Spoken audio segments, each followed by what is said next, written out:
This is Vi and Esso. Esso and Vi. We are The StarCraft 2. Here we've got a game between CowGoMo as Terran and BOMP as Zerg. Now, I'm unfamiliar with BOMP, but CowGoMo is one of the top StarCraft 2 players right now. I'd say number 1 or number 2 to Kim. And this is actually from his replay pack, so... Speaking of David CowGoMo. In the chat. Yeah. So we're playing on Blistering Sands, a 2-player map, so they know where each other are. I would hope so, yes. Maybe. They could be confused. They scout out, the high mineral expansions here, or... Yeah, they might think the other guy's doing something new today. Decided to just spawn elsewhere. Hey, those command centers can move. You don't know. They can move. It is true. I have never seen anyone even think of doing something as stupid as that. But now you know. Next time you're playing and you want to do something crazy, yeah, just right away lift off your command center. It has been done in professional level StarCraft. It lost, but it has been done. Interesting. Alright, so we see him turtling up already. So going up to 14, which generally indicates a 15 or 14 hatchery. People generally go 12 if they're going for the pool first. No, he goes 14. 14 pool, good to know. 14 pool. And then 14 extractor. So it's a little bit slower. You get the clean out a little bit slower. You get the tech out a little bit slower. Well, his scout is causing some harassment up there. Where he's, falling off. He's getting away. Gets chased away. Up, going for another run. Oh, BOMP. Yeah, poor BOMP, got slowed down there at his own wall, so he lost the chase. And almost every turn I've seen just getting this orb of command as quickly as possible. That's priority number 1. The mule is just crazy. Nothing better than having robots fall from the sky, as I always say. Why not fall from the sky with cakes or something? That'd be better. You know, the cakes get damaged mid-flight. Because a cake is a delicate thing. If you're falling from the sky, the air friction makes you heat up a lot. That can overcook the cake. That's why you start with an unbaked cake and cook it with friction alone. Well, they start you know what you could sell a cake like that for? I actually have no idea whatsoever how much you could sell a cake like that for. I could sell it for at least $10. That's bare minimum. I think you could do false friction, if you just slung something around in the air fast enough, that would also get friction heat. Well, so how do you know it's you're like getting... moon rocks, You need a certificate of authenticity. Yeah, I'm worried about getting authentic friction cakes. Who isn't? Who isn't? SCV just got destroyed, but he saw what's going on in there. Yeah, CowGoMo going in, looking to see if he's going for a quick layer, looking to see the number of extractors out there. He's seeing just one, he's seeing no expansion, he's seeing no layer. Nothing so he tricky knows here. He needs to prevent some Zergling aggression. Although it looks like BOMP is just going heavy econ. Let's hope that CowGoMo isn't thrown by this.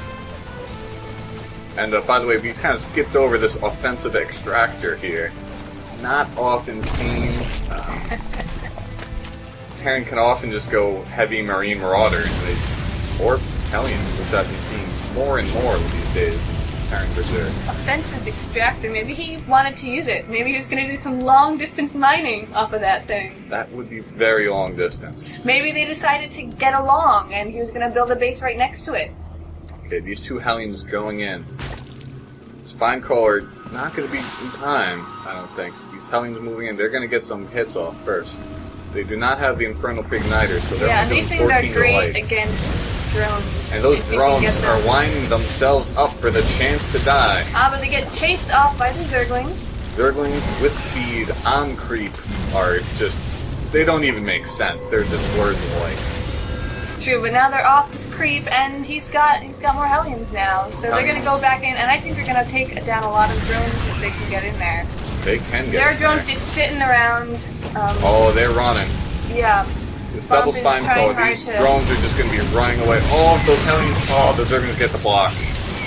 Thankfully, that would have been game over if they got a shot off on these. Alright, so get those guys mining again, BOMP. And Speedlings do pretty well against Hellions. Although pretty good micro here from CowGoMo. Yeah. I would have expected to see it die by now. Taking those guys for a ride. Yeah, they're having fun. Look at that. How is this Very happening? nice. This is... Come on, Mr. Hellion. Do it. Oh, good attempt, good attempts. See, these two I'm just not excited by. Yeah, they're not doing the... Okay, I'm Not the taking a fun look dance. around the map. Still double pumping Hellions, pumping Marauders, getting another barracks up, command center, presumably going to natural. I don't think BOMP will be able to do too much against that. We're seeing a Spire going up, but BOMP is still only mining off 2 Extractor. Still a very good choice against Hellions and Marauders, neither of which can attack air. Well, he did have that 3rd extractor briefly, but didn't manage to get much gas out of it. I don't believe so, No. Larvae sitting around there. Here we go, we got some drones coming in. I'm assuming they're going to try to get an extra Extractor too. I've not seen Mutos be very effective with less than 3 or 4 Extractors. Oh, he's got one of the watchtowers, both of the watchtowers now. Another interesting thing about this map, where if you can just, let one little Zergling sit idle, you can see a large area of the map, know where the enemy's coming for you. Yeah, I mean, I think they're more useful on this map than most. Just by holding those 2, you see all 3 viable land attack routes, and you're also keeping pretty good idea on 2 of the expansions. We see the Hellions coming back in. He pulls away the drones, and they were just checking the place out, scoping out later. oh yeah, just Maybe come back in the summer with the kids. maybe. It looks like a nice spot. Lots of minerals. I mean, there's the whole thing with the creep, which isn't ideal for a vacation spot, but maybe you could get a good deal, save some money. Okay, and we see the starport up. I haven't seen anything pop out of that yet. Watching creep is kind of like watching the ocean. If you look at that, you see the wave rippling across the creep. If you Oh, it's very relaxing. look at those beautiful waves. This must be why the Zerg are so calm and collected. You never hear them yell at their children.